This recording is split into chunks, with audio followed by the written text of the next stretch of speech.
زمین په تاریخ کې دا اولنی مړی دی چې په قبر کې پارټي بدله کړې ده. ګورې زما د پارټۍ مشر معلوم دی، زما د پارټۍ مشر محمد رسول الله صلی الله علیه وسلم دی. زما جنډه هغه جنډه راغلې ده چې دا په بدر او په احد کې د الله د پیغمبر صلی الله علیه وسلم د صحابو په لاس کې راغلې ده. کو دا مولا به ولیدو نو په دې سیند نیغ کې د لا چوم. سبحان الله. محترمو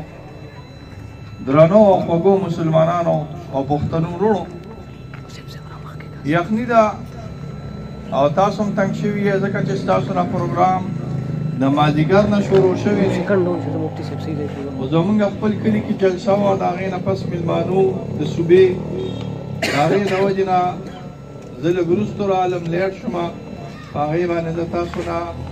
معذرت کوم او معافي درنه غواړم. تاسو سره د الله تعالی د دې ناستې او د دې تکلیف بدله په دواړو جهادونو کې درځي.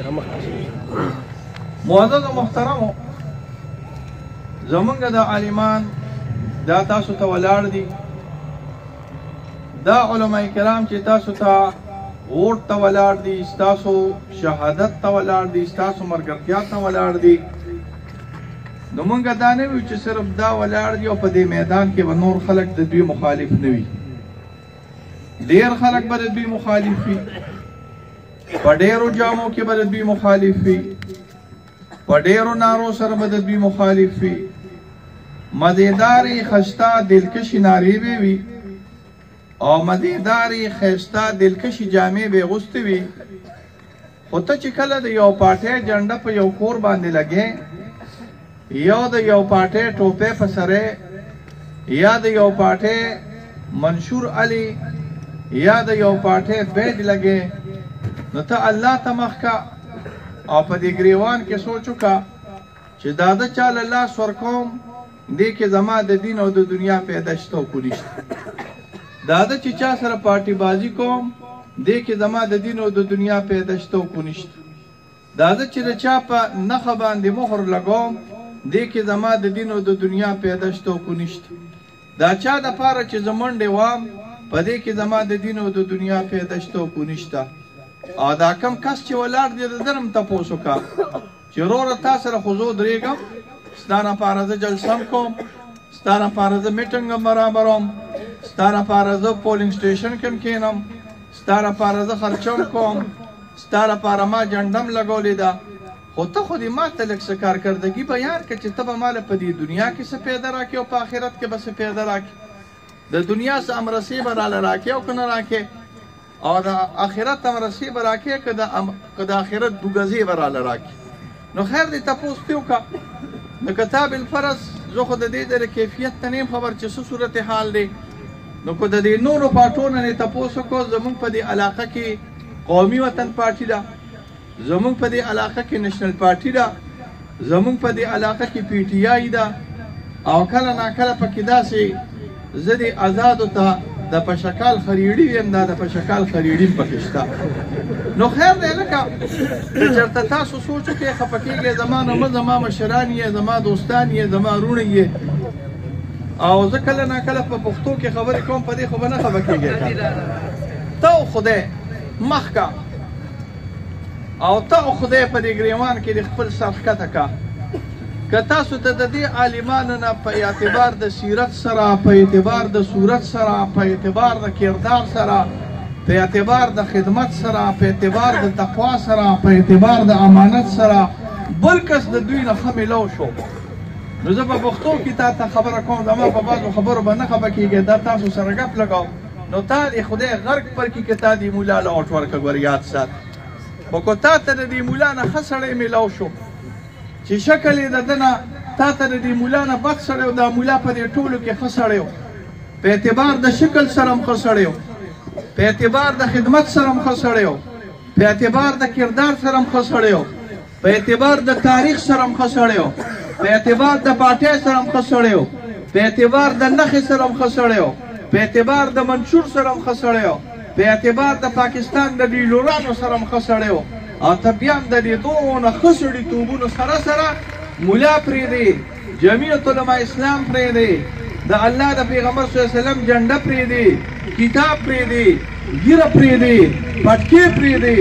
او داسې کسانو پسې ځې چې نه پکې ستا د دین خیر شته او نه پکې ستا د دنیا خیر شته نو بیا تو خدای در سیل مشه چې څه سزا ده په آخرت کې درکړي نو الله دې درکړي ګورې ښه خفه کېږې که په ما نه ګورې د دې نورو پاټو نه تپوس وکړه چې یله په شکل خریړیه دا ته څنګه راوستې یله په شکل یله په شکل چیندخه دا ته څنګه راوتې زما الحمدلله مشر معلوم دی هلکه ملا صاحب ستا مشر معلوم دی که نه تاسو ما نه مه خفه کېږئ ښه د قومي وطن پارټۍ نه تپوس وکړه نو قومي وطن پارټي به تا تپوس مونږ ترې کوو هلکه ابتاب خانه ستا مشر څوک دی نو وایي به زما مشر حیات خان راغلی دا زمونږ په علاقه کې و دې سپین ږیرو ته یاد شي ښه نو د حیات خان نه تپوس وکړه چې ستا مشر څوک دی اګر چې عجیب و غریبه کار دا دی چې زمونږ د ابتاب خان پارټي قومي وطن پارټي ده او د حیات خان پارټي هغه پیپل پارټي وه نو دوی وایي حیات خان د دې پارټۍ مشر و زه به په تاریخ کې دا اولنۍ مړی دی چې په قبر کې پارټي بدله کړې ده ګورې ښه ځکه په قبر کې پارټي ځکه بدله کړې ده خو چې هغه خو په پیپل پارټۍ کې او تا په قبر کې پارټي ولا بدله کړو د قومي وطن پارټۍ مشر دې جوړ کړه خو زه پرېږده دغه خبرې نه چیړو او تپوس به دې نه وکړو چې د هغې نه اخوا ستا څه راغلی دی نو دوی او پیپل پارټي په یو مشر باندې یو ځای کېږي چې هغې ته بېنظیره ویلې کېږي څه وایي ورته بېنظیره هلکه بېنظیرې مشر دې څوک دی د دې پیپل پارټۍ نه هم تپوس وکړه بېنظیرې او د دغې قومي وطن پارټۍ نه هم تپوس وکړه چې مشر دې څوک دی نو مشر به بیا بوټو وي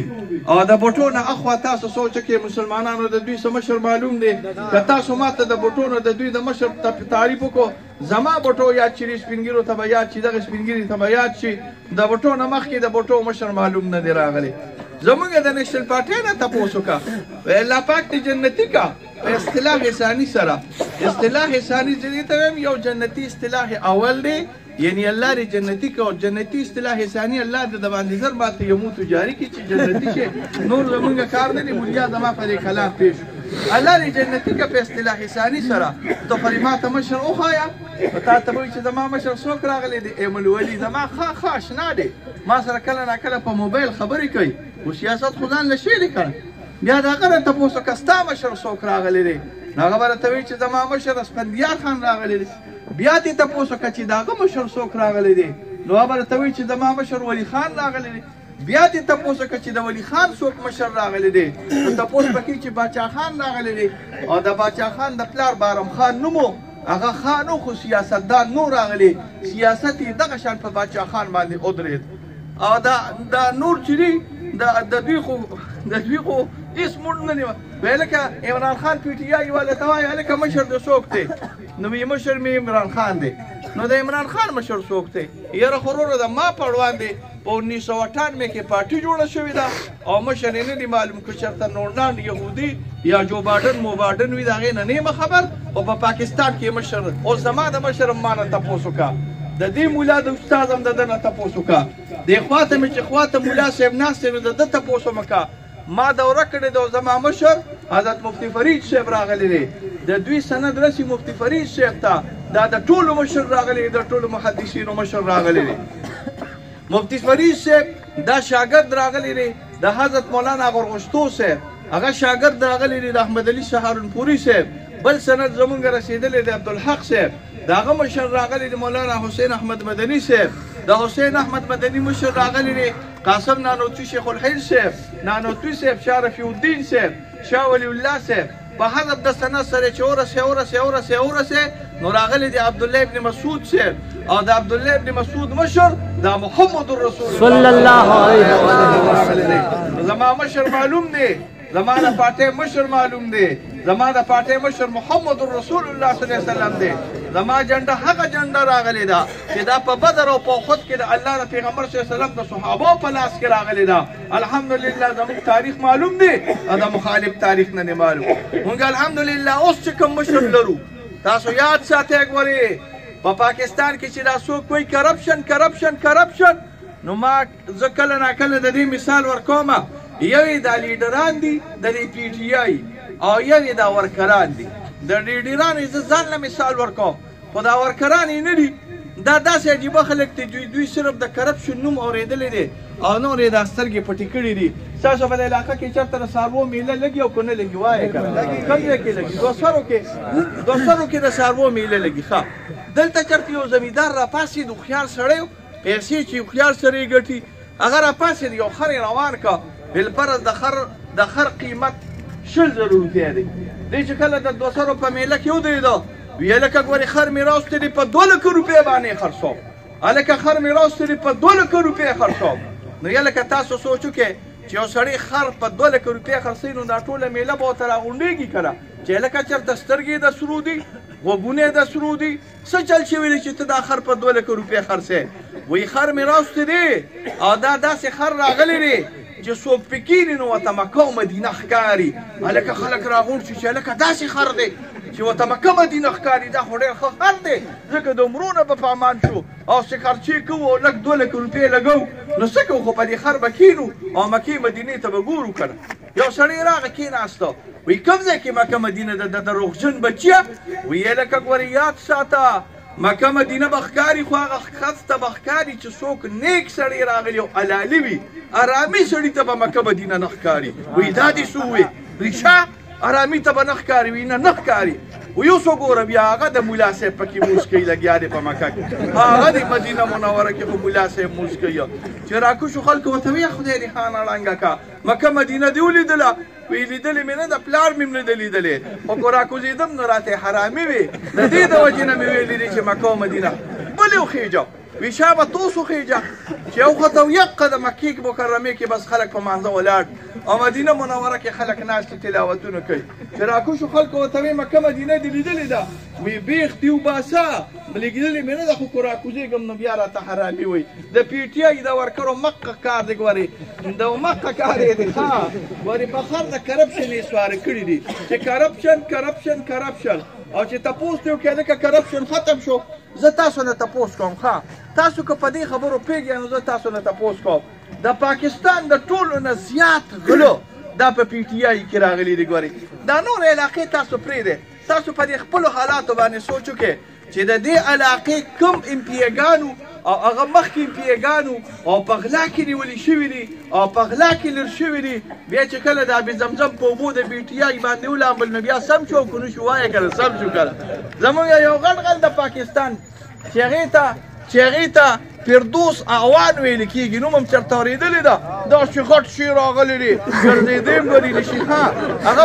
هغه په پنجاب کې د ټولو نه غټه غله راغلې ده دا زموږ دا د چینو دا چور شوکت ترین چې ورته ویل کېږي که دا څه وایي ورته دا د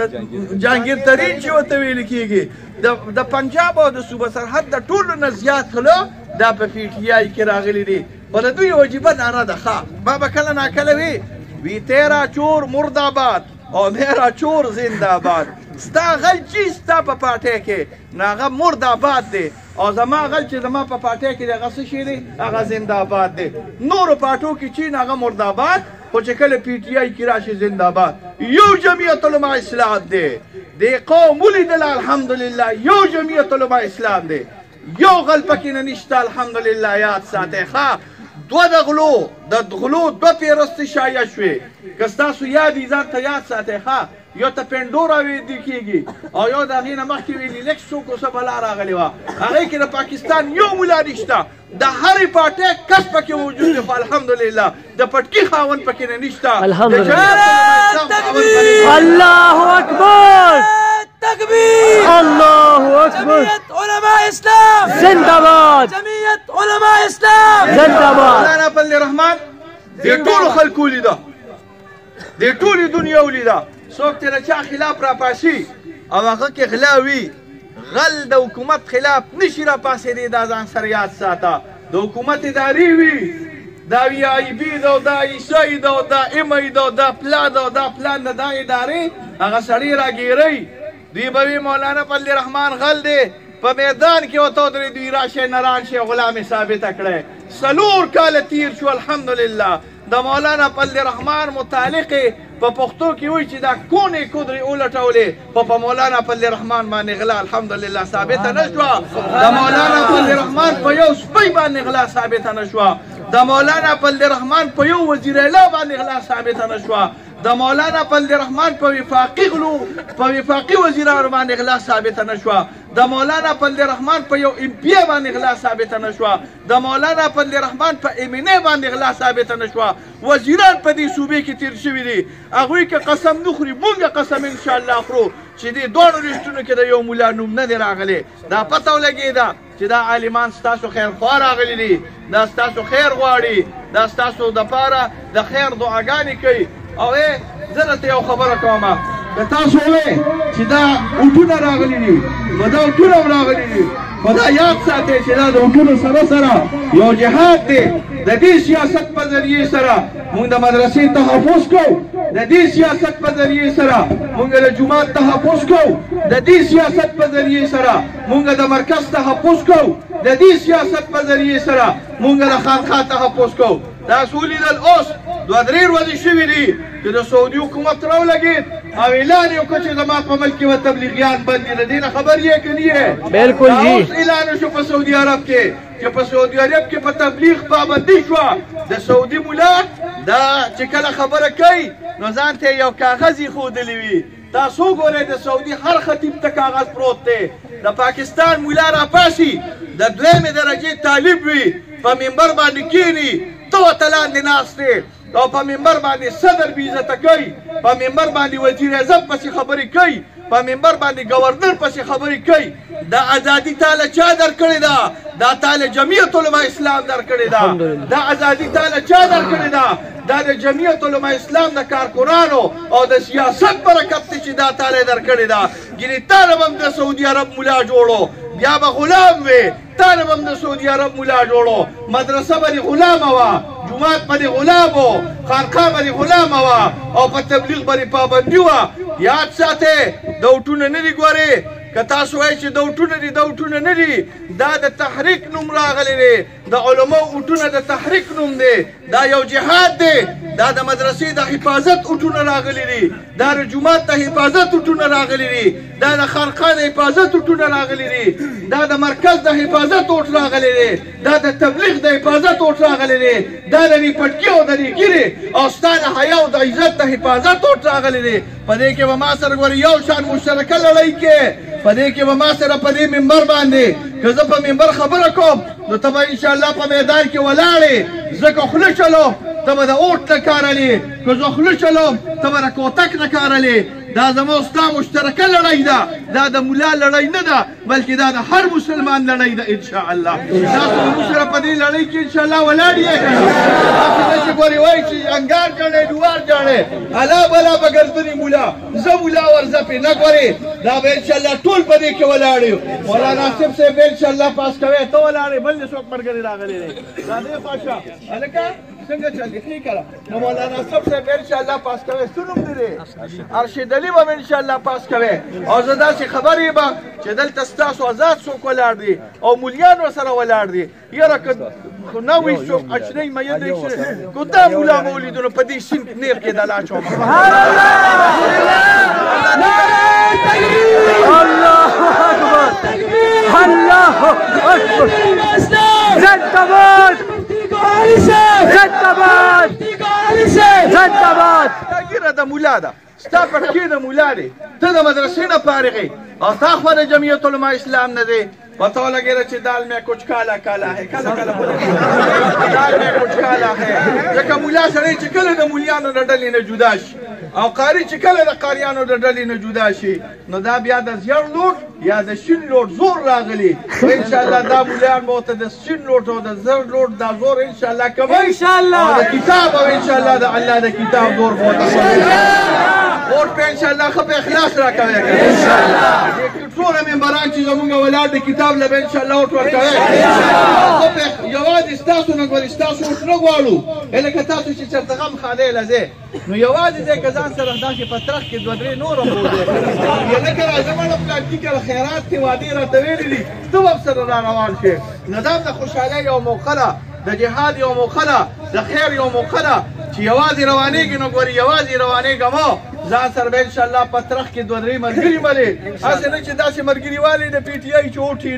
نه هغه ملګري واله چوټې وي او کتاب ته ولګوه الله به درله انشاءالله په دواړو جهانونو اجر درکړي وصلی الله علی خیر خلقه محمد و آله و اصحابه اجمعین یا الله دا ملګري زموږ کامیاب کړي دا څوک چې ناست دي الله تعالی دا خوشحاله کړي یا الله تکلیفونه مصیبتونه نه په امان کې وساتي یا الله تعالی آخر ورځې راغلي د دې کمپین دې کې مقصد زموږ صرف ستا رضا راغلی ده یا الله د نفسانیت ته په امان کې وساتي یا الله تعالی د کبر او تکبر نه په امان کې وساتي یا الله تعالی د سب پولیس او زموږ د دې ملګري یا الله تعالی حیا راولي یا الله تعالی د بیزته د تکلیف او د مصیبت نه ټول جمع سره زموږ په امان کې وساتي ایمان تم خیر پیښ کړي الله تعالی اسلام تم خیر پیښ کړي عقاید تم خیر پیښ کړي اعمال تم خیر پیښ کړي دا څه د کفر چالونه چې شروع دي د مدرسې د بندیز د جمعات د بندیز د تبلیغ د بندیز د مرکز د خانقاه د بندیز یا الله تعالی دا شر د دوی په سرونو باندې ورواچي یا الله موږ د دې اشرارو د دې حاسدینو او مفسدینو د حسد او شر نه په امان کې وساتي